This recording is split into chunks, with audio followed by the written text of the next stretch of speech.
ভয়াবহ 10টি বিমান দুর্ঘটনা। নেপালে বাংলাদেশের ইউএস বাংলার বিমান দুর্ঘটনার পরে বিশ্বজুড়ে আলোচিত হচ্ছে নানা দেশের বিমান দুর্ঘটনার কথা। দর্শক, আমরা এখন আপনাদের জানাবো বিশ্বের 10টি ভয়াবহ বিমান দুর্ঘটনার খবর। টেনেরিফ এয়ারপোর্ট দুর্ঘটনা। 1977 সালে স্পেনের দুটি বোয়িং প্যাসেঞ্জার ফ্লাইটের মুখোমুখি সংঘর্ষ হয় বিমানবন্দরের রানওয়েতে। মারা যান 583 জন।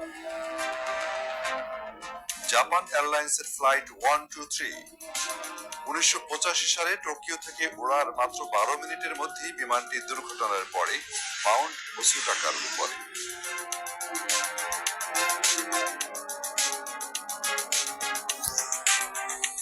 চরকি দাদ্রি বিমান দুর্ঘটনা।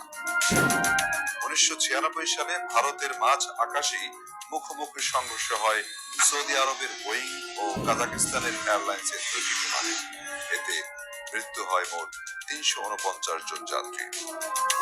টার্কিশ এয়ারলাইন্স 981 1974 সালে প্যারিস থেকে একটু দূরে এরমেনেনভিল জঙ্গলে ক্রাশ করে বিমানটি। এতে বিমানের 346 জন যাত্রী মারা যান। আমেরিকান এয়ারলাইন্স 191 1979 সালে শিকাগো বিমানবন্দর থেকে ওড়ার পরেই দুর্ঘটনার কবলে পড়ে এই বিমান। 258 যাত্রী ও 13 জন ক্রু সহ 2 জন গ্রাউন্ড স্টাফ এতে মারা যান। এয়ার ইন্ডিয়া ফ্লাইট 855 1978 সালে ভারতে বছরের প্রথম দিনই মুম্বাইয়ের বান্দ্রা অঞ্চলে এ দুর্ঘটনা ঘটে। ক্রু সহ 213 জন যাত্রী এতে মারা যান।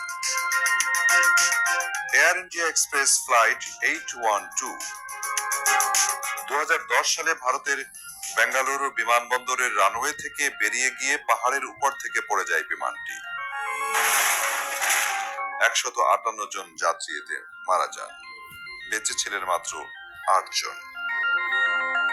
আমেরিকান এয়ারলাইন্স ফ্লাইট 587 2001 সালে মার্কিন যুক্তরাষ্ট্রের 9/11 এর মাত্র কয়েক মাস পরেই ঘটে এই দুর্ঘটনা। নিউ ইয়র্কের কুইন্স এর জনবহুল অঞ্চলে ভেঙে পড়ে এই বিমানটি। 2014 সালে কুয়ালালামপুর থেকে বেইজিং যাচ্ছিল এলাকার 5 জনের মৃত্যু ঘটে। মালয়েশিয়া এয়ারলাইন্স ফ্লাইট 370 2014 সালে কুয়ালালামপুর থেকে বেইজিং যাচ্ছিল বিমানটি। ভারত মহাসাগরের উপর দিয়ে যাওয়ার সময় হঠাৎ বিমানের সঙ্গে সব যোগাযোগ বিচ্ছিন্ন হয়ে যায়। এই বিমানে ছিলেন 239 জন যাত্রী। তারা সকলেই নিখোঁজ হন। ধারণা করা হচ্ছে তারা সবাই মারা গেছেন।